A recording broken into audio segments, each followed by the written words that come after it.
Palavra da Verdade, com Hernandes Dias Lopes. Meus amados, nós vamos então abrir a palavra de Deus no livro de Eclesiastes, capítulo 1. E faremos a leitura do verso 1 ao verso 11. Eclesiastes, capítulo 1, versos de 1 a 11.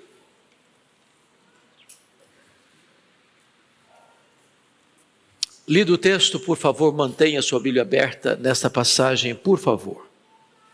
Está escrito assim: palavra do pregador, filho de Davi, rei de Jerusalém. Vaidade de vaidades, diz o pregador, vaidade de vaidades, tudo é vaidade. Que proveito tem o homem de todo o seu trabalho com que se afadiga debaixo do sol? Geração vai, geração vem, mas a terra permanece para sempre. Levanta-se o sol e põe-se o sol e volta ao seu lugar, onde nasce de novo. O vento vai para o sul e faz o seu giro para o norte. Volve e revolve-se na sua carreira e retorna aos seus circuitos. Todos os rios correm para o mar e o mar não se enche. Ao lugar para onde correm os rios, para lá tornam eles a correr. Todas as coisas são canseiras tais que ninguém as pode exprimir. Os olhos não se fartam de ver, nem se enchem os ouvidos de ouvir. O que foi é o que há de ser, e o que se fez, isso se tornará a fazer. Nada, pois, novo debaixo do sol. Alguma coisa de que se possa dizer, vê, isto é novo? Não, já foi nos séculos que foram antes de nós. Já não há lembrança das coisas que precederam, e das coisas posteriores também não haverá memória entre os que hão de vir depois delas. Eu gostaria de meditar à luz desse texto sobre o tema em busca do sentido da vida. Em busca do sentido da vida. Há um consenso, e esse consenso é eloquente, de que o livro de Eclesiastes é o livro mais complicado da Bíblia. É o livro mais difícil de ser interpretado da Bíblia. Salomão escreveu 3 obras. Ele escreveu o Cântico dos Cânticos na sua juventude, escreveu Provérbios na sua maturidade e escreveu Eclesiastes na sua velhice. Escreveu muito mais coisa. Por exemplo, a Bíblia diz que ele escreveu 3.000 provérbios, escreveu 1.005 cânticos. Foi um cientista, um especialista em plantas, em animais, um homem, diríamos nós hoje, de cultura enciclopédica. Aqui nesse livro ele retrata as crises da alma, as dores da alma, a busca do sentido da vida. Ele escancara o seu coração, revela suas próprias lutas interiores. Muitas vezes o livro parece um livro pessimista, quase que sem esperança, mas ao fim da obra, ele vai concluir que a suma de tudo é temer a Deus e guardar os seus mandamentos. Eu gostaria então que você, com a Bíblia aberta comigo, observássemos esta passagem. E ele começa a palavra do pregador, filho de Davi, rei de Jerusalém. Notem que ele não se apresenta, eu sou Salomão. É um livro de certa forma anônimo. Por outro lado, esse verso primeiro não deixa dúvida de quem ele é, porque ele se apresenta como filho de Davi, embora Davi tivesse outros filhos, mas nenhum filho de Davi foi rei de Jerusalém. Então, dos muitos filhos de Davi, quem foi rei de Jerusalém foi Salomão. Então não há possibilidade de alguém atribuir este livro a outro autor. Somente Salomão se encaixa dentro desta apresentação. A palavra pregador aqui no hebraico é a palavra koeler. E koeler é mestre, é professor. E é curioso que o livro Eclesiastes está ligado ou vinculado à ideia de eclésia. E eclésia é a palavra para assembleia, para a igreja. Então eu não estou falando de um professor ou de um pregador diante de uma classe acadêmica. Eu estou falando diante de um pregador ou de um pastor diante da igreja. Ele está ensinando o seu povo. Mas me permita, antes de entrar na exposição do texto propriamente dito, ainda na apresentação de quem está se dirigindo a nós, e Salomão foi escolhido por Deus para ser rei de Jerusalém antes de ser concebido. Além disso, o próprio Deus o escolhe e Davi promete a Batseba de que ele seria rei, seu sucessor. Vocês bem lembram do fato que, quando Davi já estava velho, doente, acamado, com um problema de hipotermia, um dos seus filhos, Adonias, resolve conspirar, usurpar o trono e se autodeclarar rei. E Davi tem pulso ainda para reverter esse quadro e coroar Salomão ainda em vida, depondo desta forma o rei usurpador Adonias. Salomão começa o seu reinado, reina 40 anos, e no começo ele tem a oportunidade dada por Deus de pedir o que quisesse. E ele sabiamente pede para Deus discernimento, sabedoria para governar. Isso agradou o coração de Deus, e Deus disse: eu vou lhe dar sabedoria e vou lhe dar riquezas. E Salomão veio a ser o homem mais sábio, Salomão veio a ser o homem mais rico da sua geração.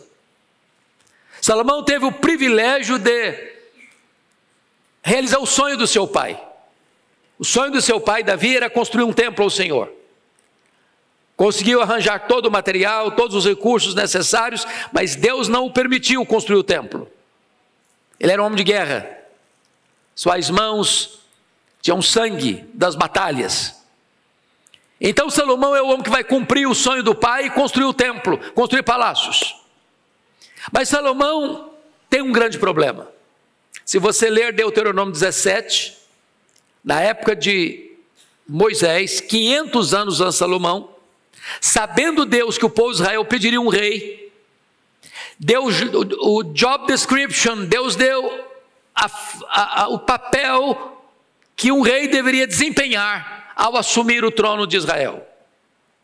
E dentro desses preceitos divinos, algumas coisas um rei não podia fazer. Primeiro, ele não podia acumular para si cavalos. Por quê? Porque não podia confiar no exército. Não podia multiplicar para si ouro. Não para o reino, para ele, ouro, para não confiar no poder econômico. Não podia multiplicar para si mulheres. O aspecto aqui não é tanto por devassidão moral. O problema aqui é que as muitas mulheres procedentes de diversas nações, com seus muitos deuses, poderia corromper o coração do rei e tirá-lo dos caminhos de Deus, para um caminho de idolatria. Salomão quebra todos esses preceitos. Salomão multiplicou para si cavalos, voltando ao Egito para comprar os cavalos. Salomão multiplicou para si ouro. Salomão multiplicou para si mulheres, a ponto de ter no seu harém 1000 mulheres, 700 mulheres, 300 concubinas. Mas não foi só isso. Salomão resolve manter um luxo extremo, exagerado, incomum, e estabeleceu províncias para que cada uma delas sustentasse o palácio com toda a sua pompa, com todo o seu luxo, com todo o seu conforto durante um mês. Ou seja, o rei rico, o povo pobre. Mas ele fez mais. Ele estabeleceu o trabalho escravo, feitores de escravos. Enquanto o rei nadava em luxo, em ouro, em prata, em requinte, O povo estava gemendo para pagar a conta do palácio. Mas fez mais. Ele pesou a mão sobre o povo em tributos e impostos, a ponto do povo sentir-se com o pescoço esfolado pelos tributos pesados. Mas ele fez mais. Já no final da vida, diz a Bíblia que além de viver no luxo e o povo viver na miséria, além de manter todo o luxo da corte, à custa do povo, porque não tem almoço de graça, se alguém está luxando, alguém está pagando a conta, ele acabou construindo capelas para os deuses das suas mulheres, e templos pagãos defronte ao templo de Jerusalém. Mas tem mais. Ele acabou adorando os deuses pagãos dessas muitas mulheres. Mas tem mais.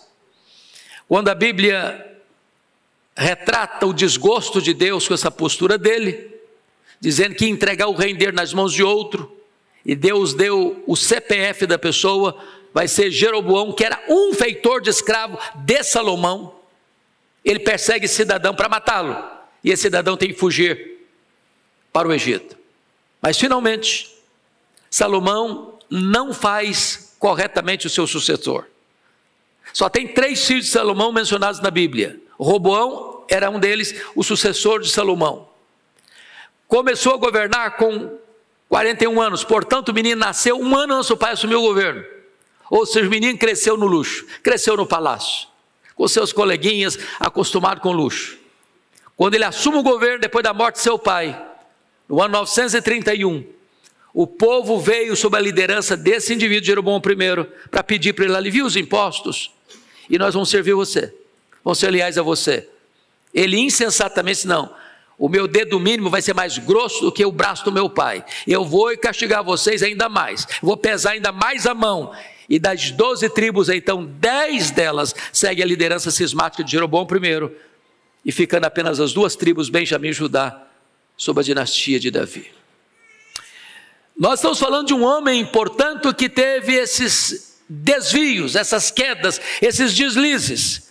E o livro de Eclesiastes, de certa forma, retrata toda essa angústia da alma desse homem que se desvia de Deus por tanto tempo, e só vai se voltar para o Senhor no final da sua vida. E possivelmente, e eu entendo assim, que o livro de Eclesiastes é um livro testemunhal. Ele está aqui na velhice, já no final da vida, depois que ele se volta para o Senhor, a suma de tudo é temer a Deus, guardar os seus mandamentos, e vai contando para nós as lutas que viveu, as angústias que viveu, as dores que viveu, as decepções que colheu, as frustrações que experimentou numa vida sem Deus. Então, com esse pano de fundo, vamos continuar a leitura do texto que nós lemos. Versículo 2. Veja você comigo o conceito secularista da vida. Leia o verso 2 comigo, por favor, vamos juntos. Vaidade de vaidades, diz o pregador, vaidade de vaidades, tudo é vaidade. Ele está olhando para a vida apenas no ponto horizontal, apenas numa linguagem humana, terrena, temporal. Ele não coloca Deus nessa avaliação. Ele está olhando para a vida debaixo do sol, numa perspectiva puramente humana, e ele vai reduzir tudo o quê? A vaidade. Quando ele diz vaidade, vaidade, isso é ênfase no hebraico, cântico dos cânticos, né? ênfase. Então é isso que ele está falando. E a palavra vaidade, rebel no hebraico, é sopro, é vento, é vapor, é vaidade. Ou seja, os projetos humanos fora de Deus são castelo de nuvens diante de uma tempestade de vento. É menos do que castelo de areia, é castelo de nuvens, não tem consistência. O homem bota a mão e ele tenta palpar e não encontra sentido na vida, no dinheiro, no sucesso, na fama, nos prazeres, nas conquistas. Tudo isso não dá sentido para ele viver. Agora notem, ele vai colocar ainda um conceito secularista do trabalho. Leia o verso 3 comigo, todos nós. Que proveito tem o homem de todo o seu trabalho, com que se afadiga debaixo do sol? Então, veja bem, debaixo do sol. Ele está dizendo que trabalho produz o quê? Fadiga. Aliás, é consequência do pecado. Deus diz para Adão: do suor do teu rosto comerás o teu pão. Vai ter fadiga. A terra vai produzir cardos, abrolhos, espinhos. Você vai ganhar o pão, mas com muita luta, com muita fadiga. Agora a pergunta é: que proveito? Que proveito? Isso é um termo comercial, a palavra proveito aí. A vida não paga dividendos. O que ele está querendo dizer com isso, irmãos? É que o homem trabalha, economiza, junta um dinheirinho, compra uma casa, compra um carrinho, se tiver mais um pouquinho de dinheiro, compra uma casa melhor, e se tiver mais dinheiro, compra mais 2 casas, mais 3 casas, compra uma fazenda, compra um avião, compra um iate, compra isso, compra aquilo, e compra aquilo outro, compra aquilo outro. Ele não consegue usufruir tudo, e no dia que ele morrer, quanto ele vai levar disso? Nada. Trabalhou. Sabe quem vai usufruir? Quem não ralou. Quem não ralou. Já perceberam isso? Filhos criados em berço de ouro, via de regra não pegam no pesado? Quem trabalhou foram os avós, quem trabalhou foram os pais. Ele vai usufruir. Não custou nada para ele, ele não sabe quanto custou mesmo, não sabe quanto custa mesmo, e ele vai gastar e vai gastar. Aí Salomão está dizendo o seguinte: olha, é vaidade, porque eu me empenhei, eu ralei, eu esforcei, e daí? O que surgiu? O que sobrou? Sobrou nada. Sobrou um caixão de cedro, e mais nada. E mais nada, na perspectiva humana, debaixo do sol. Isso me lembra de um banqueiro brasileiro, riquíssimo, que morreu na pandemia, a Covid-19. E a filha, chorando no funeral, disse uma frase lapidar: o mais terrível de tudo, meu pai, sendo um homem bilionário, morreu por falta daquilo que é de graça, o ar nos seus pulmões. O que como leva? Nada. Bom, mas agora ele vai fazer uma outra análise da mesmice das gerações andando em círculo. Olha o verso 4 comigo, leia o 4, toda a igreja. Geração vai, geração vem, mas a terra permanece para sempre. Então para com geração vai, geração vem. Geração lá do Egito, dos faraós, geração da Síria, do Sargão II, do Senaqueribe, geração lá da Babilônia, do Nabucodonosor, a geração lá da Pérsia, do Dario o Grande, a geração dos gregos com Alexandre, geração dos imperadores romanos, dos Césares, as gerações vão passando, geração em geração, mas o que está acontecendo? As mesmas lutas, os mesmos problemas, as mesmas angústias, os mesmos dramas, os mesmos pecados, os mesmos anseios, as mesmas guerras. Nós estamos estudando aqui na Escola Dominical, livro de Amós. Você lê Amós hoje, você está fazendo uma radiografia da sociedade brasileira, da sociedade americana, da sociedade europeia. Os homens, irmãos, mudou a tecnologia. Nós somos a geração da internet. Nós somos a geração da propulsão a jato. Nós somos a geração que explora o espaço. Nós somos a geração da cirurgia robótica. Nós somos a geração que empacota na cabeça de um alfinete os dados genéticos dos mais de 8 bilhões de habitantes. Mas nós somos as gerações com os mesmos problemas de 2000 anos. Geração vai, geração vem. A terra está aqui. Os problemas são os mesmos. Os mesmos. É uma mesmice só, mudou nada. Agora ele vai dizer que essa mesmice não é só no ser humano, não. Essa mesmice está aí na natureza, e ele vai explicar. Olha comigo o verso 5, leia o 5 comigo. Levanta-se o sol, e põe-se o sol, e volta ao seu lugar, onde nasce de novo. Ele está falando não cientificamente, ele está falando aquilo que nós falamos todo dia: o sol nasce, o sol se põe. Não é a linguagem nossa? Embora a gente sabe que é a terra que gira, mas na nossa cabeça, na nossa linguagem, é o sol que está andando. E o sol vai de onde para onde? Vai do leste para o oeste. Nasce no leste, se põe no oeste. Amanhã vai fazer o quê? Vai nascer no leste, vai se pôr no oeste. E depois de amanhã vai fazer o quê? Vai nascer no leste, vai se pôr no oeste. E na semana que vem vai fazer o quê? Nascer no leste, se pôr no oeste. E no mês que vem vai fazer o quê? A mesma coisa. E na próxima década, a mesma coisa. E no próximo século, a mesma coisa. No próximo milênio, a mesma coisa. Não tem progresso, não tem avanço. Você está fazendo sempre, desde o dia que foi criado, a mesma coisa. Nunca mudou sua rota. O que Salomão está vendo? Mesmice. Mesmice. Mas não é só no sol, não. Olha agora essa rotina no vento. Olha o verso 6, leia o 6 comigo.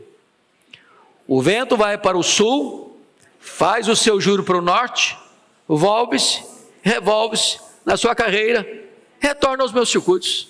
Olha aí, o vento, o mesmo círculo, no mesmo círculo. Ele vai para o sul, faz seu giro no norte, ele volve, revolve-se, volta para o mesmo circuito. Desde quando? Desde o começo da criação. Não tem progresso, não tem avanço, é a mesmice de sempre. Ele está olhando para uma visão tão pessimista da criação, que a crise dele ecoa na natureza, e a mesmice da natureza reverbera dentro dele. Reverbera dentro dele. Mas não é só também o sol e o vento, não. Ele vai dizer que os rios estão na mesma situação. Leia o verso 7 comigo, por favor, todos nós. Todos os rios correm para o mar. O mar não se enche. Ao lugar para onde correm os rios, para lá tornam eles a correr. Então, olha aí. Todo rio vai para onde? Para o mar. O mar se enche? Não se enche. Tem evaporação, a água sopra as nuvens, a chuva desce para a terra pega a enxurrada, leva para o rio deságua no mar, vem a evaporação, a água sopra as nuvens, a chuva desce. Isso está acontecendo ontem, acontece hoje, vai acontecer amanhã, até Jesus voltar, até a restauração de todas as coisas. Tudo isso vai acontecer do mesmo jeito. Do mesmo jeito.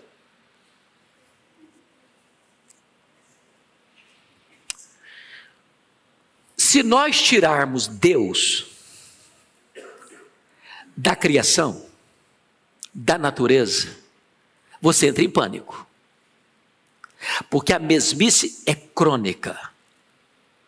O que nós cremos, e nós acreditamos, e pregamos, e confessamos, é que o nosso Deus intervém.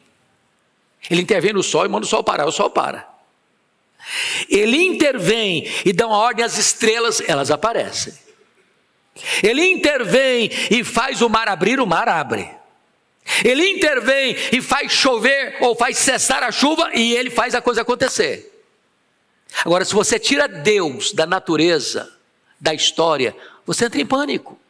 Parece que a vida perdeu o sentido. É uma mesmice crônica. Mas notem agora que essa procura pelo ser prossegue em Salomão numa insatisfação absoluta. Nada consegue satisfazer a vida dele. Olha o versículo 8 comigo e leia comigo o verso 8. Todos nós. Todas as coisas são canseiras tais que ninguém pode as exprimir. Os olhos não se fartam de ver, nem se enchem os ouvidos de ouvir. Então vamos entender aqui, olha a crise desse homem, olha o desespero desse homem. Estou falando do homem mais sábio, do homem mais rico, do homem mais poderoso, do homem que tem a mesa mais farta, do homem que tem as roupas mais caras, do homem que tem as camas mais visitadas pelas mulheres mais belas do mundo. E ele tem uma grande insatisfação.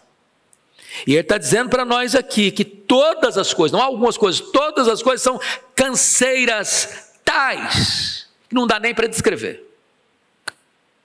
E ele começa a detalhar a insatisfação dos olhos. Nós olhamos e voltamos a olhar. E nunca nos fartamos de ver. Nunca chegará o dia que você vai dizer assim: eu já vi tudo, não quero ver mais nada, agora eu quero que apague a minha visão. Eu quero continuar vendo, porque os olhos são insaciáveis.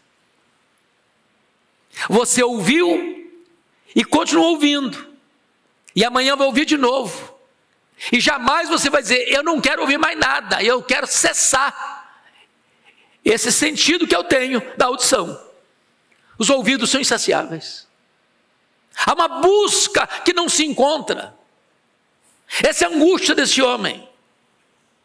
Mas mais do que isso, ele começa a perceber que há uma repetição da história e nada é novo na história ao redor dele. Ele está encurralado pela falta de sentido da vida, se olha a vida apenas debaixo do sol, na perspectiva horizontal, humana, terrena, temporal.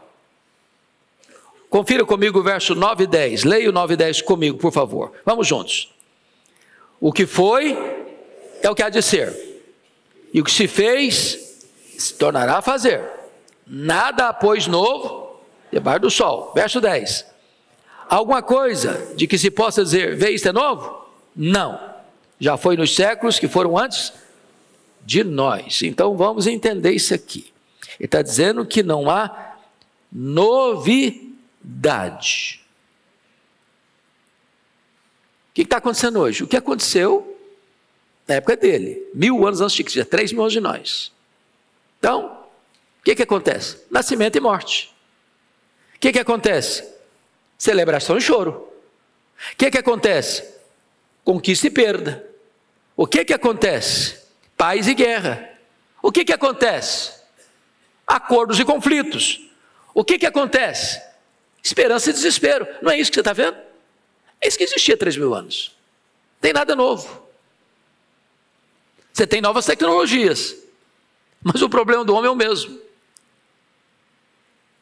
As crises são as mesmas, os pecados são os mesmos, a cobiça é a mesma, a vaidade é a mesma, os sonhos são os mesmos.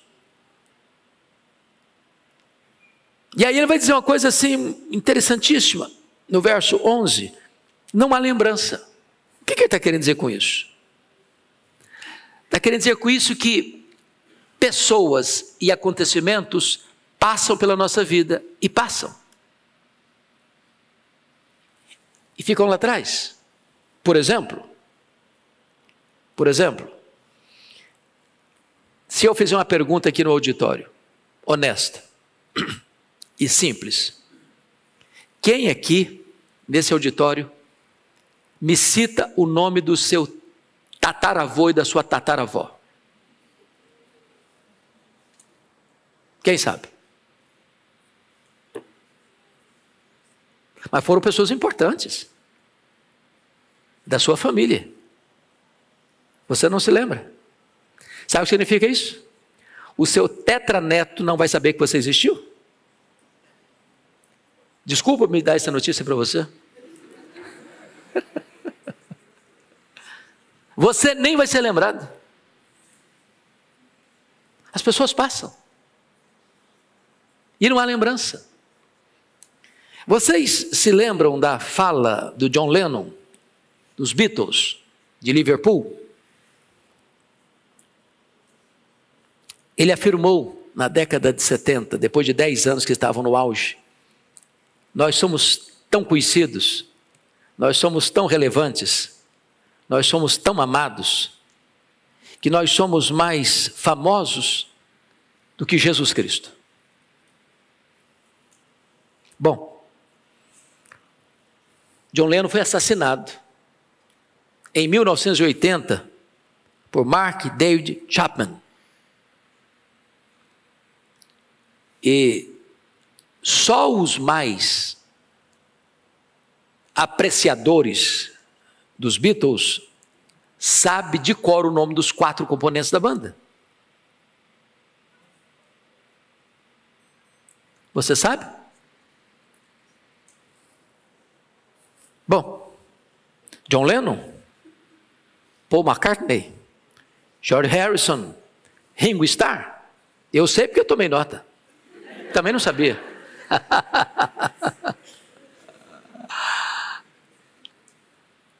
Percebe isso? Sinto muito dizer que sua fama dura uma geração, duas. Na quarta ninguém vai lembrar mais.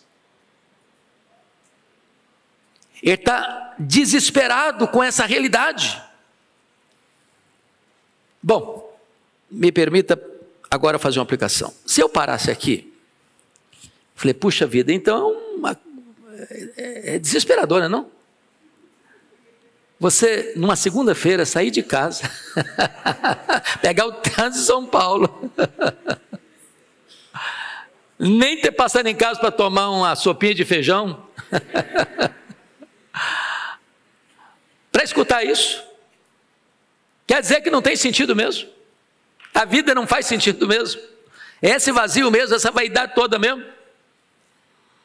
E eu quero dizer para você que o segredo para interpretar esse texto está no versículo 3. Que proveito tem um homem de todo o seu trabalho que se afadiga debaixo do sol?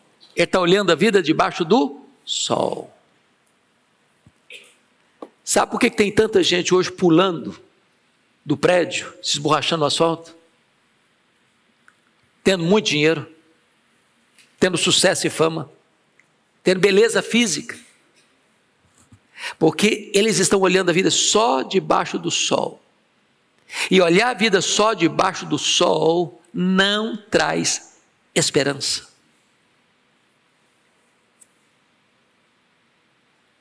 Pode ter dinheiro. Salomão, no capítulo 2 desse livro, vai dizer que ele teve riqueza, que ele teve prazer, que ele teve fama, como ninguém. E olhando a vida só debaixo do sol, o que ele encontrou foi bolha de sabão, foi vaidade, nada, exprimia e não saía nada.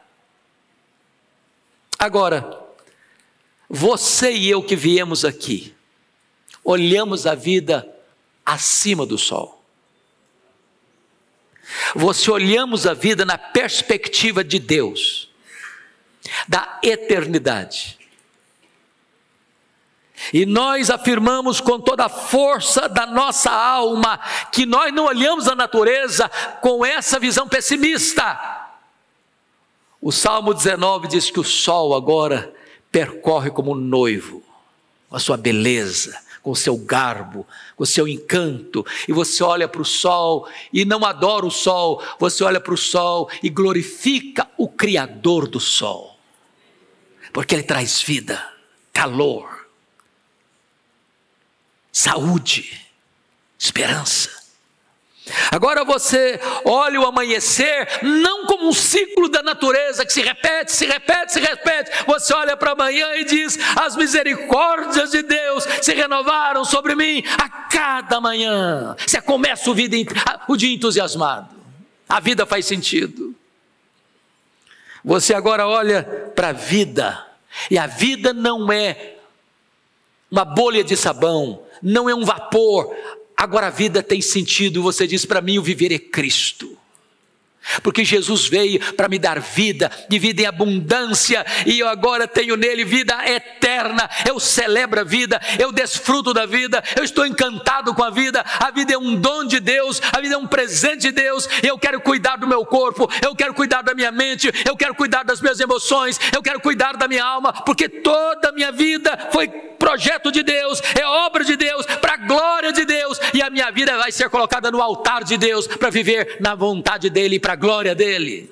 Faz sentido viver. Você olha para o trabalho, não é esse enfado todo nada, não é mesmo. Você acha o seguinte: trabalhar é uma bênção, trabalhar é uma bênção. Levantar de manhã para ir para o trabalho, não é aquela canseira que fala: puxa, vir mais um dia, uma outra. Não, você vai com prazer, porque o seu trabalho abençoa outras pessoas, porque o seu trabalho constrói futuro, o seu trabalho é resultado, daí você tira o seu sustento, o seu pão, e você sustenta a sua família, e você estende a mão ao necessitado, e você contribui para a obra missionária, e você vai dizer assim: no Senhor o meu trabalho não é vão. Tudo faz sentido, tudo faz sentido. Agora, não é a mesmice não, tem um novo coração, tem uma nova mente, tem uma nova vida, tem uma nova aliança, tem um novo céu, uma nova terra, tudo se faz novo, e você encontra então o sabor da vida, o privilégio da vida, porque você não está olhando a vida só debaixo do sol, você está olhando a vida acima do sol e contemplando aquele que é a razão da existência do próprio universo, em busca de sentido da vida. Não encontra esse sentido nas coisas, você encontra o sentido da vida no Deus Criador de todas as coisas. Eu quero concluir dizendo que eu estava de férias, certa feita, e quando posso, eu gosto muito de caminhar na praia. Esse é o meu hobby principal nas férias. Levantar de madrugadinha para ver o sol nascer, caminhando na areia. E percebi que quando eu saía para a caminhada, tinha uma moça que ficava no pátio do hotel, como que numa espécie de yoga, com as pernas cruzadas, olhando para o céu. Aí quando eu voltei, o sol já tinha nascido, já estava brilhando, e ela estava lá, numa liturgia, adorando o sol. E eu, curioso, me aproximo dela, e a hora que ela deu uma pausazinha, eu perguntei: o que você está fazendo? Ela me disse: eu estou adorando o sol.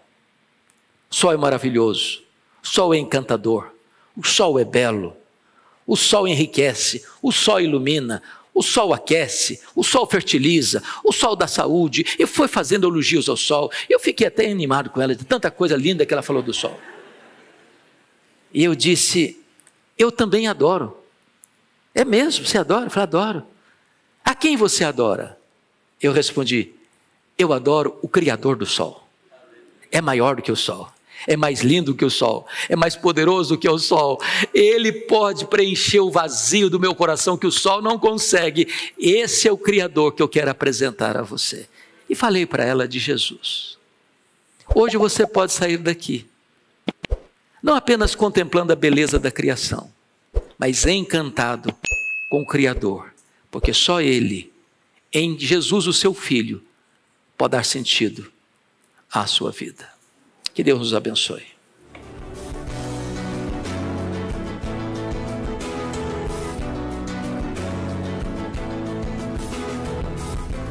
Palavra da Verdade, com Hernandes Dias Lopes.